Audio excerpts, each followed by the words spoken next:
দানজিরি মাৎসুরি। জাপানের কোবে শহরের সরু রাস্তাগুলো হঠাৎ করে একদিন বদলে যায়।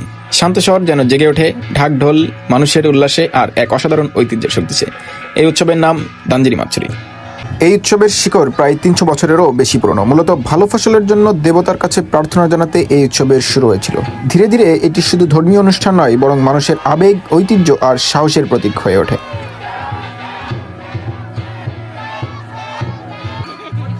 দানজিরি হলো বড় একটি কাঠের তৈরি এক ধরনের রথ, যার ওজন কয়েক টন। এই বিশাল কাঠের রথগুলোকে শত শত মানুষ একসাথে দড়ি দিয়ে টেনে নিয়ে যায় শহরের রাস্তায়। এই রথগুলোকে দৌড় করানো হয়, মোড় ঘুরানো হয় দ্রুত গতিতে।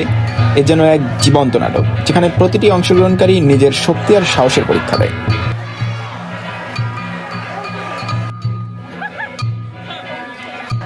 দানজিরি মাৎসুরি জাপানিজদের কাছে শুধু একটি উৎসব নয়, এটি মানুষের হৃদয়ের সংযোগ। ছোট শিশু থেকে বৃদ্ধ পর্যন্ত সকলে এতে অংশগ্রহণ করে। কারো হাতে দড়ি, কারো হাতে বাদ্যযন্ত্র, কেউ বা শুধু দাঁড়িয়ে থেকে চিৎকার করে উৎসাহ দেয়।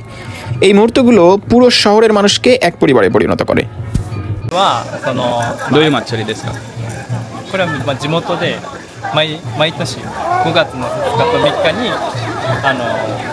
毎年開催する祭りで、神社4つの神社でだんじりがあって、はい。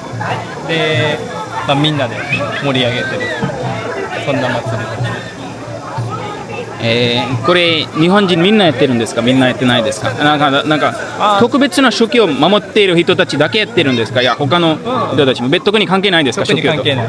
宗教は別に関係なくて、もう日本人みんな行きたい人は行く。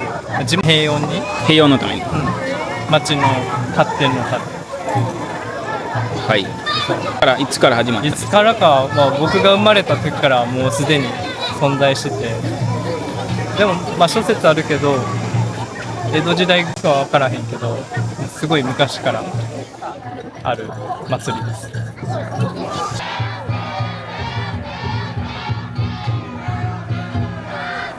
দানজিরি মাৎসুরির যতটা আনন্দের ততটাই ঝুঁকিপূর্ণ। উচ্চ গতিতে রথ চালানোর সময় অনেক সময় দুর্ঘটনাও ঘটে। তবুও মানুষ থেমে থাকে না, কারণ তাদের এই উৎসব শুধু আনন্দ নয়, এটি সম্মান, এটি গর্ব। এই উৎসব আমাদের শেখায় ঐতিহ্য শুধু ইতিহাস নয়, এটি বর্তমান শক্তি। কোবে এ দানজিরি মাৎসুরি আমাদের মনে করিয়ে দেয়, মানুষ একসাথে এলে অসম্ভব কিছুই থাকে না।